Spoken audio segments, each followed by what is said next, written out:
Hello guys, nilinisan ko pala yung electric fan ng biyanan ko kasi sobrang kapal na ng alikabok. Pagkatapos ko nalinis, sinaksak ko yung electric fan. Ayaw na gumana. Kaya hinanap ko kung ano ang problema. Yun pala guys, may naputol isang hibla ng tanso. Yung sa winding ng motor. Tinamaan ko ata kakabras. Naputol yung isa. Tapos nahirapan ako kung saan hanapin yung karugtong. Babaklasin ko na sana, kaso nahirapan akong baklasin kasi sobrang tigas.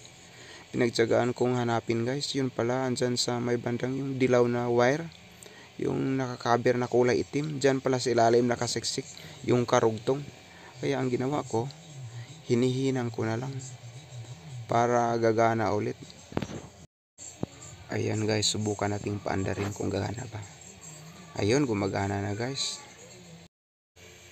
Hirap pa naman hinangin guys, kasi parang hibla lang ng buhok yung hinihinang, sobrang liit. Thank you for watching guys, at ingat sa paglilinis ng electric fan na hindi nyo maputol yung winding.